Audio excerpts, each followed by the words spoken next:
Hi guys, so for Christmas this year, someone gave me a year subscription to the e-magazine BBC Good Food. I really like this magazine, and to celebrate that, I said that I would take at least one recipe from each month's magazine and recreate it at home and video it and record it for the blog. So this month I chose this quick roast chicken with homemade oven chips. It was so nice, and I couldn't believe it was done this quickly too. It has a really nice kind of Kiev butter that you use to baste the chicken breasts with, and it really does permeate its way throughout the whole dish. So start off by making that Kiev butter with about 2 tablespoons of lemon juice. Add about 100 grams of butter and a good fat clove of garlic that's finely grated. Then go ahead and add that to the bowl with your lemon and butter. Then take a small bunch of parsley and chop it up pretty finely. I'm using this mezzaluna just to get it really fine, but use whatever you want before adding it to the butter, lemon and garlic. Then mix all those ingredients up until they're all nice and combined. It's probably best to use butter that's been brought to room temperature. This was fridge cold, so it was a little bit harder, but once it's all combined, then roll out a sheet of cling film, lay all the butter on top of it, roll it into a sausage shape before returning it to the fridge again to solidify. Now you're going to make a really nice chicken flavoured salt to season your chicken and your chips with.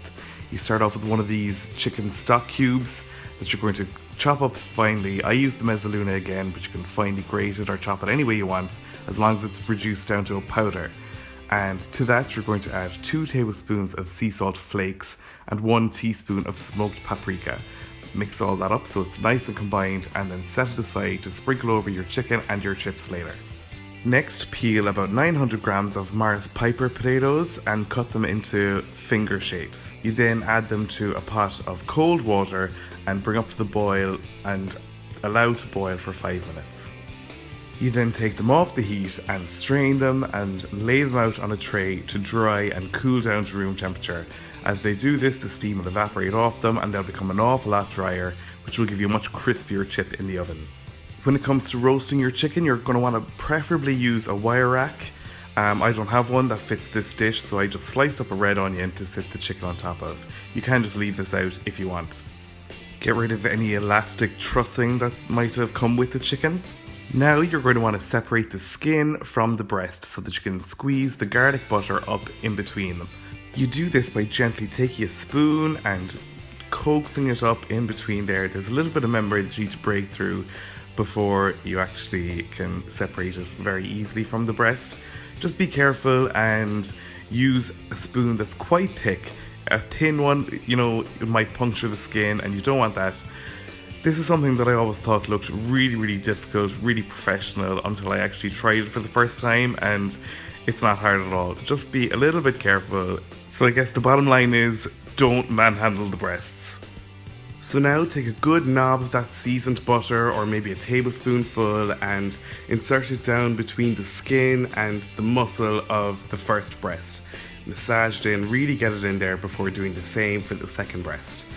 Right now, she might be looking like she's had some dodgy implants, but trust me, once the swelling's gone down and she's had her time in the oven, she will look perfect. Before that though, you're going to want to give her a good seasoning with that chicken salt. Sprinkle it all over, about 1/3 or 1/2 of the mixture that you made earlier. Now add about 3 tablespoons of olive oil to a baking tray. This is what you're going to roast your oven chips in. Now that your chips are dry and cool, go ahead and season them with another 1/3 or the remaining 1/2 of that chicken salt seasoning, and toss it all up so it's all nicely coated.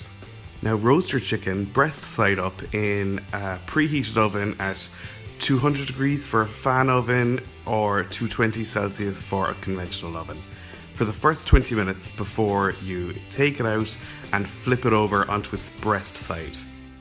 I think this probably allows for more even cooking, which allows the cooking time to be so short. I never thought I'd cook roast chicken in an hour, but it turned out really well. By the way, I have my tray with the oil for the chips roasting just above the chicken there. The oil is really heating up, so now I'm going to add the chips to it, and they're going to be done in about 45 minutes. Just add them to it to give them a good stir and close up the oven again for another 20 minutes before the chicken turns again, back over onto its back. I think rotating the chicken like this not only ensures even cooking, but also ensures that it's really, really juicy. So after its final 20 minutes, this chicken should be done, but I had a hard time trusting it, so I used this reed thermometer, which might look really fancy and expensive, and while it is fancy, it's not expensive. It cost me £5 sterling on Amazon, which is nothing. Every kitchen should have one because it just means you don't have to rely on cooking times. You can actually test the internal temperature of your meat. For chicken, it should be 75 degrees Celsius, this is 79, or 165 degrees Fahrenheit. It's much more accurate. You could go ahead and use your cooking times as a vague suggestion if you like, but go get yourself a thermometer. After I gave the chips another 5 minutes in the oven, I just plated up in this serving bowl. And then I portioned out the chicken, and it was really easy and so tasty as well. If you want, you can put another few knobs of that Kiev butter on the chicken pieces. And that's it, simple as that. If you like this recipe, subscribe to my channel and hit the like button below.